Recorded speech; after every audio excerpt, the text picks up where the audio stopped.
আগামী দিনে বাংলাদেশ বিনির্মাণ করার জন্য তারেক রহমানের ৩১ দফা বাস্তবায়ন করার জন্য সবার আগে বাংলাদেশ বিনির্মাণ করার জন্য ছাত্র দলের কী ভূমিকা থাকবে সেই বক্তব্য কিন্তু আমাদের প্রত্যেকটি নেতাকর্মী তারেক রহমানের কাছ থেকে শুনে যাবেন। আমরা তারই দিক নির্দেশনা মেনটেন করে, তারই দিক নির্দেশনা ফলো করে আগামী দিনের বাংলাদেশ, গণতান্ত্রিক বাংলাদেশ বিনির্মাণ করার জন্য এগিয়ে যাব। সাথে সাথে আরও একটি বিষয় আমরা সবাই আপনারা অবগত আছেন যে বিগত দিনের যে অপসংস্কৃতি ছিল, যে কুসংস্কারের যে রাজনীতিটা ছিল, আমরা বিভিন্ন ক্যাম্পাসে দেখেছি হল দখল করার যে রাজনীতি, জোর করে শিক্ষার্থীদের মিছিলে নেওয়ার যে রাজনীতি, মানে দখলদারিত্বের রাজনীতি, টেন্ডারবাজের যে রাজনীতি, সেই রাজনীতি থেকে কিন্তু আমরা 5 তারিখের পরে সকল সংগঠনকে কিন্তু আমরা উদাত্ত আহ্বান জানাচ্ছি। সাথে সাথে ছাত্র দলের প্রত্যেকটি নেতাকর্মীকে কিন্তু আমরা বলছি যে আগামী দিনের বাংলাদেশ হবে মানে মানুষের যে গণতান্ত্রিক অধিকার আছে সেই অধিকার ফিরিয়ে দেওয়ার রাজনীতি। এবং আমাদের কিছু নেতাকর্মী হয়তো বা বিভিন্ন মানে খারাপ দু একটা কাজের সাথে জড়িত, কিন্তু আমরা সেই ক্ষেত্রে কিন্তু আমরা জিরো টলারেন্স আছি। আমরা নিজেরাই বহিষ্কার করেছি, আবার আমরা নিজেরা থেকে মামলা করেছি। আমরা সবার বিরুদ্ধে কিন্তু জিরো টলারেন্স ঘোষণা করেছি। আগামী দিনে বাংলাদেশ বিনির্মাণ করার জন্য বাংলাদেশের জনগণকে সাথে নিয়ে, শিক্ষার্থীদের সাথে নিয়ে আমরা সুন্দর এবং সাম্য মানবিক বাংলাদেশ বিনির্মাণ করতে চাই। আজকে সমাবেশের মাধ্যমে আপনারা জানেন যে বর্তমান বাংলাদেশের তরুণরা হচ্ছে সব কিছু স্টেক হোল্ডার, এবং একটা দল বারবার শুধু বলার চেষ্টা করে তারাই হচ্ছে এই আন্দোলনের স্টেক হোল্ডার। কিন্তু ছাত্রদল আজকের মাধ্যমে বার্তা দিতে চায় যে আগামী নির্বাচন বলেন, আগামীর বাংলাদেশ বলেন, ছাত্রদলই হচ্ছে একমাত্র স্টেক হোল্ডার, এবং আন্দোলনের স্টেক হোল্ডারই হচ্ছে বাংলাদেশ জাতীয়তাবাদী ছাত্রদল। এবং তরুণ সমাজের ভোটের মাঠে ছাত্রদলই যে সবার চেয়ে এগিয়ে, এটার বার্তা হবে আজকে প্রধান বার্তা।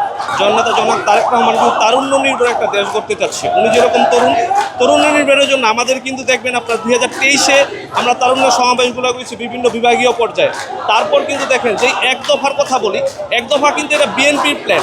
তো এই যে আজকে যে আপনার জুলাই আগস্টের গণ অভ্যুত্থানে যেই তরুণরা, ছাত্র জনতা যেই অভ্যুত্থানের মধ্যে শেখ হাসিনার পতন হয়েছে, সেখানে কিন্তু তরুণদের প্রাধান্য ছিল। তো এই কারণে তারেক রহমান সাহেবও চাচ্ছে তরুণদের প্রাধান্য দিয়ে আগামীর যেই বাংলাদেশ, তারুণ্য নির্ভর না হলে তো বাংলাদেশ আগাতে পারবে না। তো আজকের যে প্রোগ্রাম থেকে মেসেজ পাবে, মেসেজটা হবে এরকমের যে আপনি দেখেন যে আজকে যে তরুণ ভোটাররা, তারা কিন্তু বিগত 17 বছর যেই ফ্যাসিস্ট ছিল, তারা কিন্তু ভোট দিতে পারে না। একটা প্রজন্মই কিন্তু জানে না যে বাংলাদেশ জাতীয়তাবাদী দলের মার্কা ধানের শীষ, তাদেরকে একটা অন্ধকারের মধ্যে রাখা হয়েছে। তো আমরা চাচ্ছি কি, এখান থেকে একটা মেসেজ যাবে যে তারুণ্যের যে বাংলাদেশ, তারুণ্যের বাংলাদেশটা হবে যে সবার আগে বাংলাদেশ, আগে কনসেপ্ট কি বাংলাদেশ।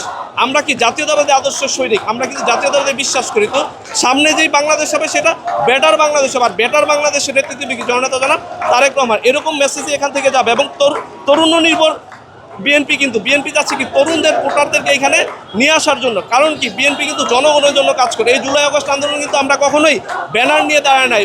ছাত্রদল বলেন, ছাত্রদলের কি কৌশলগত কারণ কি ছিল, কোনো সময় কোনো কিছু পোস্ট করা যাবে না, তার মানে কি আমরা কিন্তু তরুণদের স্পেস দিয়েছি। তো আমরা তরুণ ভোটারকে চাচ্ছি, এবং ইনশাল্লাহ আগামীতে যে সংসদ নির্বাচন হবে সেখানে তরুণদের মতোই বিএনপি রাষ্ট্র ক্ষমতায় যাবে। ঐতিহাসিক এই ছাত্র সমাবেশ, এই ছাত্র সমাবেশ উপলক্ষে আমাদের বিশাল একটি আয়োজন। আজকে আমরা আশা করছি যে আমাদের এই ছাত্র সমাবেশটা মূলত একটা জনসমুদ্রে পরিণত হবে।